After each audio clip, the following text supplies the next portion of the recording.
اعوذ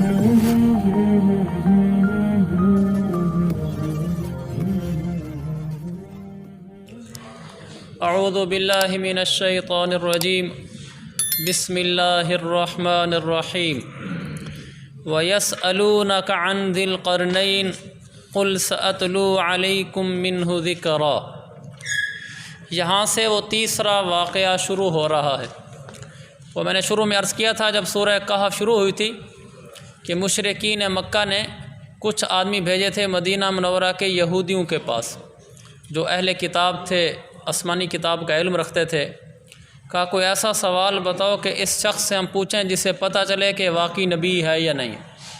تو انہوں نے کہا تھا 3 سوال کر لو، اگر جواب صحیح دے دیں تو سمجھو نبی ہے۔ ان میں سے ایک سوال یہ بھی تھا کہ ذوالقرنین بادشاہ کے بارے میں بتائیں، ان کو کہیں۔ اور ذوالقرنین بادشاہ یہ حضرت عیسیٰ علیہ السلام سے بھی پہلے کے ہیں۔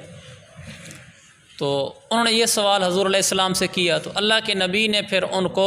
کہ قرآن کی وحی اتری، پھر آپ نے ان کو ذوالقرنین کا واقعہ سنایا۔ اس واقعے کا مختصر خلاصہ میں پہلے عرض کر دیتا ہوں،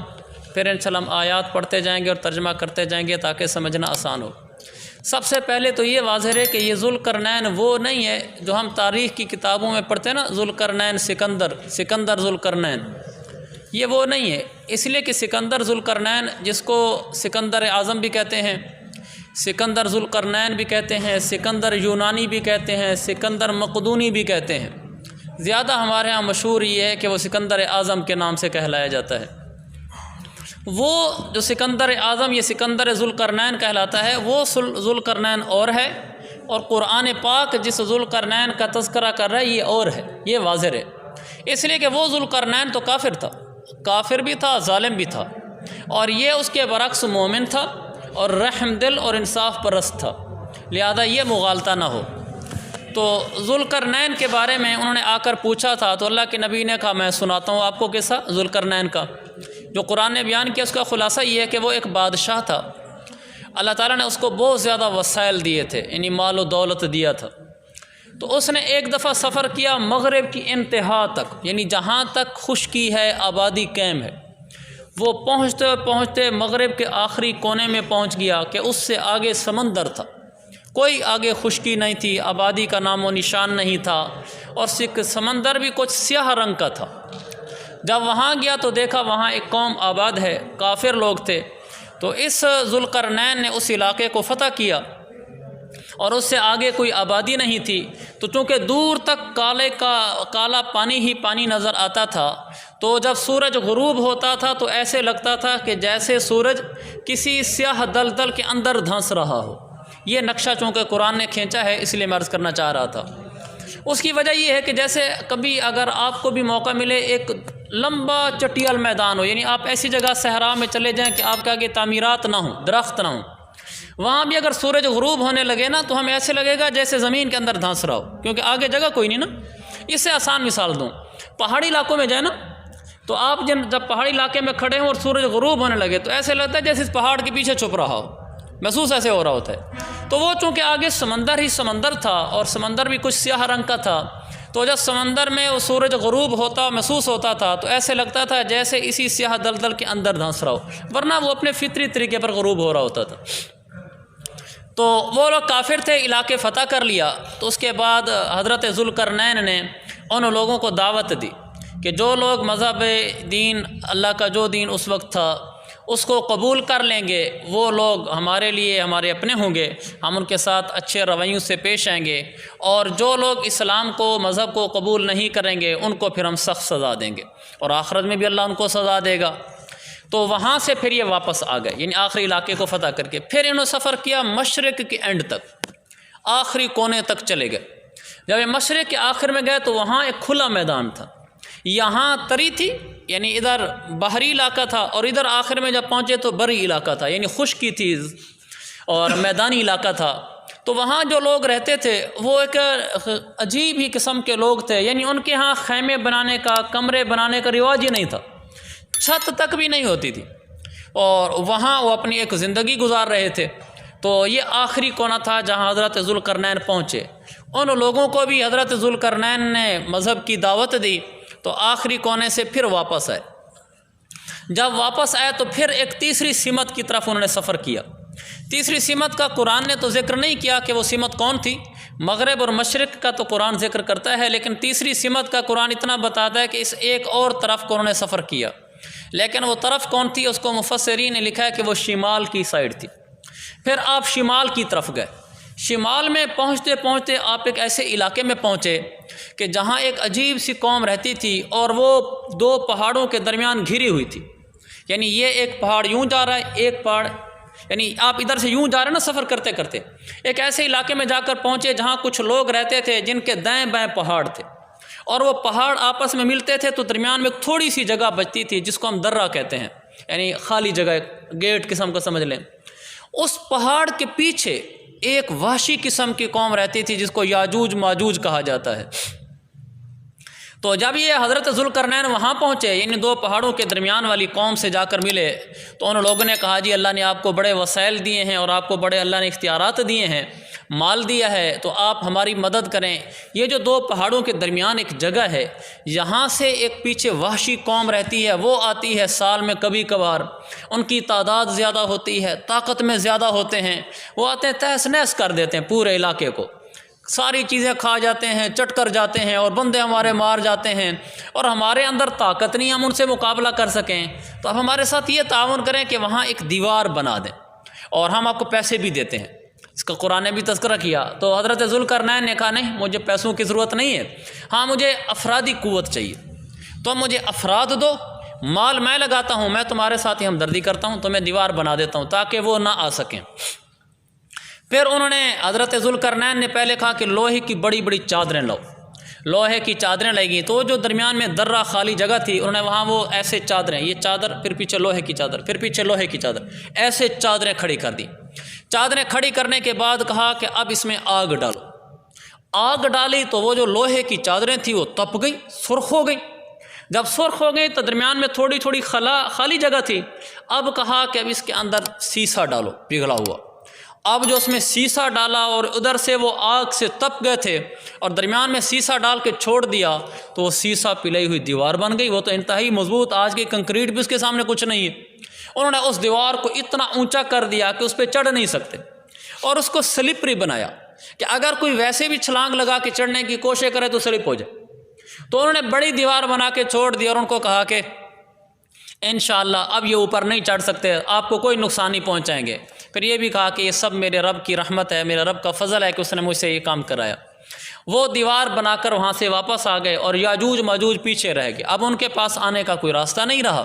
تو یہ لوگ بستی والے ان کے شر سے محفوظ ہو گئے۔ تو اس طرح حضرت ذوالقرنین نے 3 سمتوں کا سفر کیا جن کا مختصر سا خلاصہ میں نے عرض کیا ہے۔ اب باقی رہ جاتا ہے تذکرہ یاجوج ماجوج کا، جو یہاں تفصیلی نہیں ہے، تاریخ وغیرہ دوسری روایت میں ہے، وہ میں کچھ عرض کر دیتا ہوں۔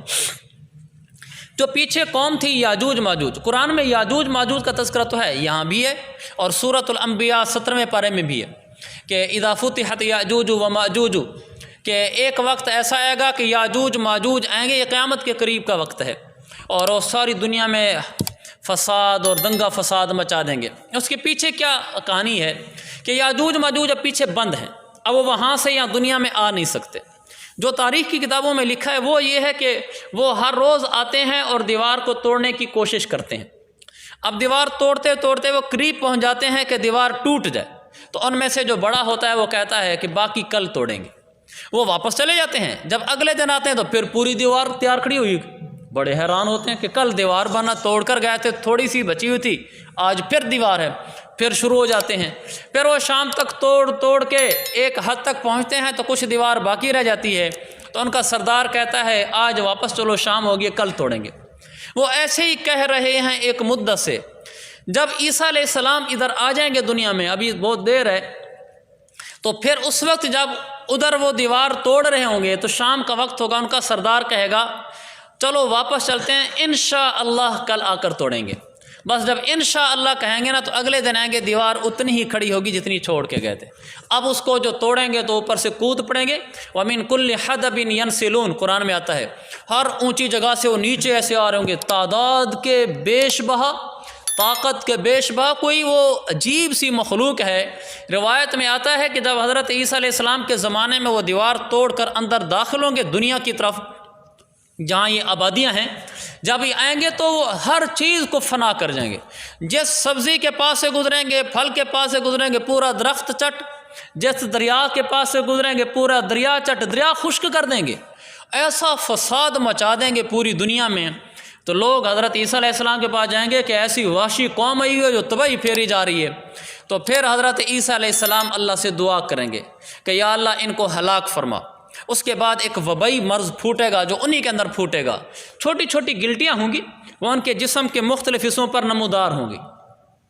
اسی وبائی مرض سے وہ سارے مر جائیں گے، وہ اتنے تعداد میں ہوں گے کہ زمین لاشوں سے بھر جائے گی اور ساری جگہ تعفن پھیل جائے گا، لاشیں ہی لاشیں ہوں گی۔ تو پھر اللہ تعالیٰ دوسرا نظام یہ چلائے گا اپنے نبی حضرت عیسیٰ علیہ السلام کی دعا سے کہ بڑے بڑے پرندے آئیں گے، وہ ان کی لاشوں کو اٹھا اٹھا کر سمندر میں پھینکیں گے، لیکن پھر بھی تعفن چونکہ لاشیں وہاں پڑی رہیں تو بدبو نہیں جاری ہوگی۔ تو تیسرا اللہ یہ کرے گا آسمان سے موسلا دھار بارش برسائے گا تو وہ ساری زمین دھل جائے گی۔ تو وہ ساری زمین جب دھل جائے گی تو گویا کہ پوری روئے زمین یاجوج ماجوج سے پاک ہو جائے گی۔ یہ یاجوج ماجوج کا نکلنا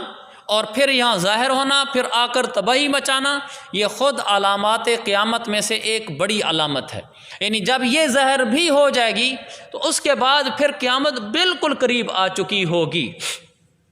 تو یہ کچھ تذکرہ ہے یاجوج ماجوج کا اور حضرت ذوالقرنین کا جو میں نے آپ کے سامنے عرض کیا ہے۔ اب ہم نے آیات پڑھتے ہیں اور ساتھ ساتھ میں اس کا ترجمہ پڑھتا چلا جاؤں گا تو انشاءاللہ یہ بات ہماری سمجھ آتی جائے گی۔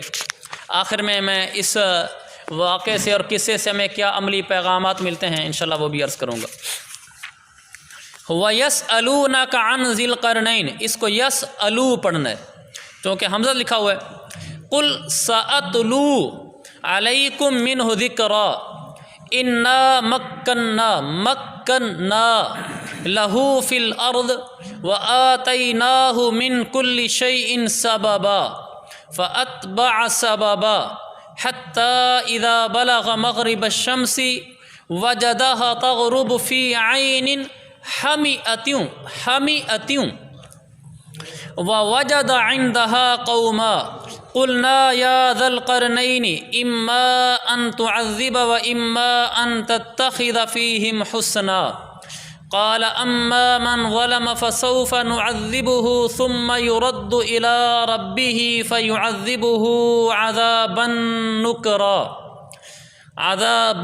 نکرا واما من آمن وعمل صالحا فله جزاء الحسنى وقف کریں گے تو بھی حسنہ ہی پڑھیں گے۔ وَسَنَقُولُ لَهُ مِنْ أَمْرِنَا يُسْرًا ثُمَّ أَتْبَعَ سَبَبًا حَتَّى إِذَا بَلَغَ مَطْلِعَ الشَّمْسِ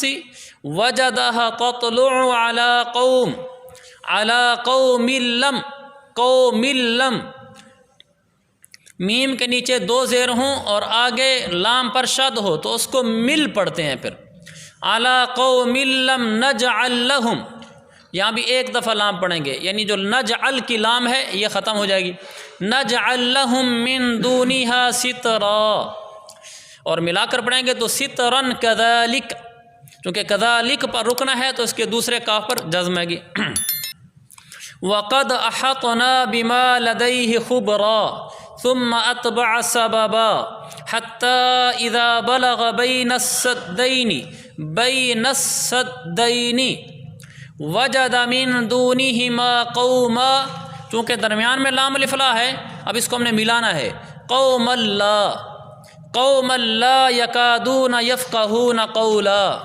قالوا یا ذا القرنین ان یأجوج ومأجوج، جھٹکا دے کر پڑھنا ہے، یأجوج ومأجوج مفسدون فی الارض فهل نجعل لك خرجا على ان تجعل بیننا وبینہم سدا قال ما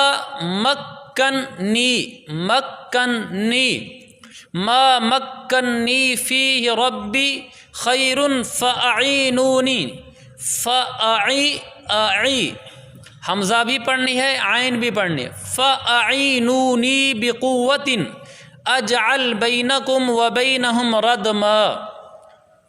آتونی، اتونی نہیں پڑھنا، آتونی زبر الحدید حتی اذا ساوی نہیں پڑھنا، گویا کہ ساوا کے آخر میں جو یا ہے یہ لکھی ہوئی نہیں ہے۔ ساوا بین الصدفین قال انفخوا حتی اذا جعلہ نارا پڑھیں گے، نارن قال آتونی کھینچنا ہے چونکہ اوپر مد آ گئی نا، آتونی افرغ علیہ قطرا فمستطاعوا کھینچنا ہے، فمستطاعوا ان یظہروہ ومستطاعوا لہ نقبا۔ قال هذا رحمة من ربی، رحمة من ربی فَإِذَا جَاءَ وَعْدُ رَبِّي جَعَلَهُ دَكَّا، اس کو یوں پڑھنا ہے، آخر میں وقف ہے نا، جَعَلَهُ دَكَّا وَكَانَ وَعْدُ رَبِّي حَقًّا۔ یہ تذکرہ تھا ان کا اس واقعے کا۔ وَيَسْأَلُونَكَ عَنْ ذِي الْقَرْنَيْنِ، میرے حبیب یہ آپ سے ذو القرنین کے بارے میں پوچھتے ہیں۔ قل، آپ ان کو بتا دیں، سأتلو علیکم منہ ذکرا، میں ان کا کچھ حال تمہیں پڑھ کر سناتا ہوں، بتاتا ہوں ان کا حال۔ اللہ نے وحی اتاری نا۔ واقعہ یہ ہے کہ ہم نے اس ذو القرنین کو زمین میں اقتدار دیا تھا اور اسے ہر قسم کے وسائل دیے تھے، جس کے نتیجے میں وہ ایک راستے کے پیچھے چل پڑے، چونکہ وسائل بہت تھے، فوج تھی، لشکر تھا، مال تھا، تو انہوں نے پھر ایک طرف مراد مغرب ہے، وہ مغرب کی طرف چل پڑے، یہاں تک کہ جب وہ سورج کے ڈوبنے کی جگہ پر پہنچے، جہاں سورج ڈوبتا ہے بالکل اینڈ پہ، سورج کے ڈوبنے کی جگہ پہنچے تو انہیں دکھائی دیا کہ وہ ایک دلدل جیسے سیاہ چشمے میں ڈوب رہا ہے۔ میں نے بتا دیا چونکہ سمندر وہ سیاہ شکل کا تھا اور غروب ہوتے ایسے لگ رہا تھا جیسے اسی کے اندر ہی ڈوب رہا ہو۔ اور وہاں حضرت ذوالقرنین کو ایک قوم ملی، تو ہم نے ان سے کہا کہ اے ذوالقرنین، چونکہ انہوں نے اس کافر قوم کو فتح کر لیا، فتح کرنے کے بعد پھر اللہ نے ان کے سامنے یہ دو راستے رکھے ذوالقرنین کے سامنے۔ اللہ نے فرمایا اما ان تعذب، یا تو ان لوگوں کو سزا دو، جیسے عام طور پر لوگ جب کسی علاقے کو فتح کرتے ہیں تو پھر وہاں سزائیں قائم کرتے ہیں، ان کو تکلیفیں دیتے ہیں، مارتے ہیں۔ وَإِمَّا أَن تَتَّخِذَ فِيهِمْ حُسْنًا، یا پھر ان کے معاملے میں اچھا رویہ اختیار کرو۔ اچھا رویہ کا یہی مطلب ہے کہ ان کو اسلام کی دعوت دو اور ان کو دین کی طرف بلاؤ۔ واضح بات ہے حضرت ذوالقرنین نے یہی کرنا تھا، تو انہوں نے پھر اسی راستے کو اختیار کیا کہ میں ان کو سزائیں نہیں دیتا، میں دعوت دیتا ہوں۔ آگے ذکر ہے قال اما من ظلم، تو حضرت ذوالقرنین نے کہا ان میں سے جو ظلم کا راستہ اختیار کرے گا، یعنی کفر اختیار کرے گا، اسے تو ہم ضرور سزا دیں گے، پھر اسے اپنے رب کے پاس پہنچا دیا جائے گا، یعنی ہم اس کو قتل کر دیں گے، اپنے رب کے پاس پہنچ جائے گا اور پھر اللہ اسے سخت عذاب دے گا۔ ہاں، جو آدمی ایمان لائے گا، نیک عمل کرے گا، تو وہ بدلے کے طور پر اچھے انجام کا مستحق ہوگا، اور ہم بھی اس کو اپنا حکم دیتے وقت آسانی والی، نرمی والی، اچھے رویے والی بات کہیں گے، یعنی جو ایمان لے آئے گا تو ہم اس کے ساتھ پھر حسن سلوک سے پیش آئیں گے۔ یہ ایک سفر ختم ہو گیا مغرب کا، اب مشرق کا۔ اس کے بعد وہ ایک اور راستے کے پیچھے چل پڑے، یہاں تک کہ جب وہ سورج کے طلوع ہونے کی جگہ پر پہنچے، مطلع شمس، سورج کے طلوع ہونے کی جگہ، تو انہوں نے دیکھا کہ وہ ایک ایسی قوم پر سورج طلوع ہوتا ہے جس قوم کو ہم نے اس سورج کی دھوپ سے بچنے کے لیے کوئی اوٹ، کوئی رکاوٹ ہی نہیں دی تھی، یعنی ان کے سورج کی دھوپ ڈائریکٹ پڑتی تھی، کوئی آگے چھت کی اوٹ، خیمے کی اوٹ، درخت کی اوٹ، ایسی کوئی چیز نہیں تھی، کھلے میدان میں وہ لوگ رہتے تھے، یہ ان کی حالت تھی۔ تو واقعہ اسی طرح ہی ہوا کہ حضرت ذوالقرنین گئے اور ایک کھلا میدان ملا جہاں ایک قوم رہتی تھی، اور ذوالقرنین کے پاس جو کچھ ساز و سامان تھا ہمیں بھی اس کی پوری خبر تھی، یعنی حضرت ذوالقرنین جو مال و متاع اور وسائل کے مالک تھے، اللہ فرماتے ہیں ہمیں سب علم تھا۔ اس کے بعد پھر ایک اور راستے کے پیچھے چل پڑے۔ اب اس راستے کا ذکر تو قرآن نے کیا لیکن سمت نہیں بتائی، مفسرین نے یہاں شمال بتایا ہے، یہاں تک کہ جب وہ دو پہاڑوں کے درمیان پہنچے تو انہیں ان پہاڑوں سے پہلے کچھ ایسے لوگ ملے جن کے بارے میں ایسے لگتا تھا کہ وہ کوئی بات ہی نہیں سمجھتے، میں نے جیسے بتایا نا یہ جا رہے تھے، پھر پہاڑوں نے ان کو گھیر لیا، اور ان پہاڑوں سے پہلے یعنی پہاڑوں کے ختم ہونے کے بعد تو وہ یاجوج ماجوج تھے، پہاڑوں سے پہلے ایک ایسی قوم ملی جن کے بارے میں ایسے لگتا تھا جیسے ہی کچھ سمجھتے نہیں کا مطلب یہ ہے کہ حضرت ذوالقرنین ان کی زبان نہیں سمجھتے تھے، وہ ان کی زبان نہیں سمجھتے تھے، تو پھر ان سے گفتگو کیسے کی؟ اس کی مفسرین نے لکھا ہے 2 وجہ ہو سکتی ہیں، یا تو کوئی درمیان میں ترجمان مل گیا کہ حضرت ذوالقرنین کو کئی زبانیں آتی تھیں، اس ترجمان کو بھی ایک زبان آتی تھی، ترجمہ ہو گیا، یا پھر اشارے کی نحو سے بات ہوئی، چونکہ جو بات ہوئی ہے وہ بات کوئی اتنی مشکل نہیں ہے، وہ یہی ہے کہ دیوار سے کوئی پیچھے چیز آتی ہے، لوگ آتے ہیں، آپ ہم اس دیوار کو بند کر دیں، یہ اشارے سے بھی بات ہو سکتی ہے۔ تو ان لوگوں نے کہا ذوالقرنین یہ جو یاجوج ماجوج ہیں انہوں نے زمین میں تباہی مچا رکھی ہے، فساد مچا رکھا ہے، تو کیا ہم آپ کو کچھ مال کی پیشکش کر دیں اس لیے کہ آپ ہمارے اور ان کے درمیان کوئی ایک دیوار بنا دیں، یعنی ہم مال دیتے ہیں، آپ کے پاس فوج ہے، آپ ہم ایک دیوار بنوا دیں۔ تو حضرت ذوالقرنین نے کہا اللہ نے جو مجھے اقتدار عطا فرمایا ہے میرے لیے وہی بہتر ہے، لہذا تم لوگ طاقت سے میری مدد کرو، یعنی افرادی طاقت سے میری مدد کرو، میں تمہارے اور ان کے درمیان ایک مضبوط دیوار بنا دوں گا۔ اب دیوار بنانے کا مرحلہ شروع ہو رہا ہے، تو کہنے لگے آتونی زبر الحدید، لوہے کی چادریں لے آؤ، تو یقیناً اس کے لیے پیسہ انہوں نے دیا ہوگا حضرت ذوالقرنین نے، باقی محنت انہوں نے کی ہوگی، یہاں تک کہ جب انہوں نے دونوں پہاڑی سروں کو ایک دوسرے سے ملا دیا، یعنی وہ لوہے کی جو چادریں تھیں، جیسے میں نے بتایا کہ ایک پہاڑ یوں ہے اور ایک ادھر سے ہے، یہ درمیان میں خلا ہے، تو انہوں نے حضرت ذوالقرنین نے لوہے کی چادریں منگوا کر ان دونوں سروں کو ملا دیا، ملانے کا طریقہ درمیان میں وہ چادریں ڈال دی، تو یہ بالکل آپس میں مل گئے، ملا دیا، اور پھر کہا کہ اب آگ بھڑکاؤ، تاکہ ان میں آگ جلائیں گے تو سرخ جل جائیں گے، آگے ہے بھی صحیح، یہاں تک کہ جب اس دیوار کو لال انگارہ کر دیا تو پھر کہا کہ اب پگھلا ہوا تانبا لو، اب یہ تانبا میں اس میں انڈیلوں گا، چنانچہ پھر وہ انڈیل دیا گیا، اس کے بعد دیوار ایسی بن گئی کہ یاجوج ماجوج نہ تو اس پر چڑھنے کی طاقت رکھتے تھے وَمَا اسْتَطَاعُوا لَهُ نَقْبًا، اور نہ اس میں کوئی سوراخ بنا سکتے تھے، یعنی اتنی مضبوط تھی کہ سوراخ اندر سے بنا دے، توڑ کے اندر سے آ جائیں یہ بھی نہیں کر سکتے تھے، اوپر چڑھ جائیں یہ بھی نہیں کر سکتے تھے، چڑھ اس لیے نہیں سکتے تھے کہ وہ سلپری تھی اور اونچی بھی تھی، توڑ اس لیے نہیں سکتے تھے کہ تانبا ڈال کے اندر اس کو دیوار کو بنایا ہوا ہے۔ تو جب یہ سارا کام ہو گیا تو پھر حضرت ذوالقرنین نے کہا ھذا رحمۃ من ربی، یہ میرے رب کی ایک رحمت ہے کہ میں نے یہ دیوار بنائی۔ تو اب یہ دیوار ٹوٹے گی تو نہیں، دیوار تو ٹوٹے گی قیامت کے قریب، تو اللہ تعالیٰ قیامت کو لانے پر قادر ہے، تو پھر میرے رب نے جس وقت کا وعدہ کیا ہے جب وہ وقت آئے گا تو وہ اس دیوار کو ڈھا کر زمین کے برابر کر دے گا، یعنی قیامت کے قریب اللہ دیوار کو گرا دے گا، یہ زمین کے برابر ہو جائے گی، اور میرے رب کا وعدہ بالکل سچا ہے کہ ایک وقت آئے گا دیوار ٹوٹے گی، یاجوج ماجوج آئیں گے اور دنیا میں تباہی مچائیں گے، آگے پھر قیامت کے قریب چونکہ یاجوج ماجوج آئیں گے تو پھر کچھ قیامت کا بھی تذکرہ ہے، کیونکہ یہاں صفحہ ختم ہو رہا ہے تو اس کو انشاءاللہ ہم کل کر لیں گے۔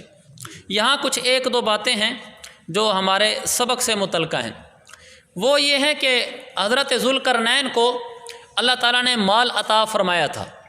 تو جو مال عطا فرمایا تھا اس مال کے وجہ سے انہوں نے لوگوں کی مدد کی ہے، مثلاً ان کی دیوار بنا دی، پیسہ خود لگایا۔ اس سے ہمیں یہ سبق ملا ہے کہ جس انسان کو اللہ مال عطا فرمائے اس کو اگر کوئی غریب آدمی کہے بھی سے جی میں آپ کو پیسے دیتا ہوں میری تھوڑی مدد کرا دو کوئی کام کرانے میں، امیر آدمی سمجھتا ہے کہ جس کام کے لیے یہ کہہ رہا ہے جی میں پیسے دیتا ہوں میرے ساتھ چلو میرا کام کراؤ، اگر امیر سمجھتا ہے کہ میں بھی پیسے لگا دوں تو میرے لیے کوئی بڑی بات نہیں ہے، تو پھر اس امیر آدمی کو چاہیے کہ یہ پیسہ لگائے اور اس غریب سے پیسے نہ لگوائے، اللہ نے اس کو دیا ہے، جیسے حضرت ذوالقرنین نے کیا، انہوں نے کہا بھی سے ہم آپ کو پیسے دیتے ہیں، کہا نہیں پیسے رہنے دو باقی میرے ساتھ چلو اور کام کرو۔ تو یہ ایک ہمیں سبق ملا، ہمیں اپنے مال کے لحاظ سے غریبوں کی جتنی مدد ہو سکے اسے دریغ نہیں کرنا چاہیے، عمل بھی کرنا ہے، ایسے باتیں نہیں کرنی نہ میں نے نہ آپ نے، جب کوئی ایسا وقت آ جائے کوئی غریب ہمارے پاس آ جائے اور ہم مال لگا سکتے ہوں، اس کو 500 کی ضرورت ہے میں 100 لگا سکتا ہوں 100 دے دوں، میں کہوں جی 100 میں لگاتا ہوں 400 آپ لگا لیں، اگر میں پورا 500 لگا سکتا ہوں میں پورا 500 لگا لوں، لاکھ کا کام ہے میں لاکھ لگا سکتا ہوں لاکھ میں لگا دوں، میں لاکھ نہیں لگا سکتا۔ مثلا غریب آدمی آ جاتا ہے جی میری بیٹی کا جہیز لانا ہے آپ دکان پہ چلیں مجھے پہچان نہیں ہے میں سادہ غریب آدمی ہوں تو وہاں سے مجھے کچھ چیزیں لے دیں، تو آپ کہہ سکتے ہیں جی یہ فریج اور فلانی چیزیں تو میں ساری تو نہیں لے کے دے سکتا، چلو واشنگ مشین میری طرف سے ہو گئی، چلو فریج کے آدھے پیسے میری طرف سے ہو گئے یا 10,000 میری طرف سے ہو گئے۔ میں نے اور آپ نے یہ کرنا ہے کہ ہم نے اپنی ہمت کے بقدر غریبوں کے اپنے مال سے مدد بھی کرنی ہے۔ دوسرا پھر حضرت ذوالقرنین نے ان پر احسان نہیں جتلایا، ان کو یہ نہیں کہا کہ میں نے تمہارے ساتھ دیکھو کیا کر لیا ہے، تو اس کو ان کے ساتھ بھلا کر دیا لیکن احسان نہیں جتلایا۔ تیسرا کام یہ کیا حضرت ذوالقرنین نے، آخر میں یہ نہیں کہا ہماری طاقت دیکھو ہم نے کیسے بڑے بڑے کام کر ڈالے جو کسی کی مجال ہی نہیں ہے۔ انہوں نے کیا کہا، ھذا رحمت من ربی، یہ میرے رب کی رحمت ہے جس کی وجہ سے یہ کام ہوا ہے، میں اپنی طرف سے کچھ نہیں کر سکتا۔ اتنا بڑا کام کر کے کہ 2 پہاڑوں کے درمیان سیسا پلائی دیوار بنا دی اور اتنی اونچی بنا دی کوئی چڑھ نہیں سکتا، اتنا کچھ کرنے کے بعد، اتنا بڑا کارنامہ سر انجام دینے کے بعد بھی کہا رحمت من ربی، میرے رب کی رحمت ہے، میں کچھ نہیں ہوں۔ لہذا ہم سے اگر زندگی میں کبھی کوئی اچھا بڑا کام ہو بھی جائے، آگے سے یہ نہیں کہنا ہاں ہم ایسے لوگ ہیں ہم نے ایسے کر دیا، کہا جی بس اللہ کی رحمت ہے، اللہ کا فضل ہے جی اس نے کیا ہے جی، بس ہمیں استعمال کر لیا ہے۔ تو تکبر میں نہیں پڑنا۔ تو حضرت ذوالقرنین کے واقعے سے ہمیں 3 سبق ملے۔ نمبر 1، ہم اپنے مال سے غریبوں کی جتنی مدد کر سکتے ہیں اتنی مدد کریں۔ دوسرا، مدد کرنے کے بعد احسان نہ جتلیں۔ تیسرا، مدد کرنے کے بعد یا کوئی کارنامہ سر انجام دینے کے بعد اس کو اپنی طرف منسوب نہ کریں کہ میں نے کیا ہے، کو جی اللہ نے کرایا ہے، اس کی رحمت ہے۔ اللہ تعالیٰ ہم سب کو عمل کی توفیق عطا فرمائے۔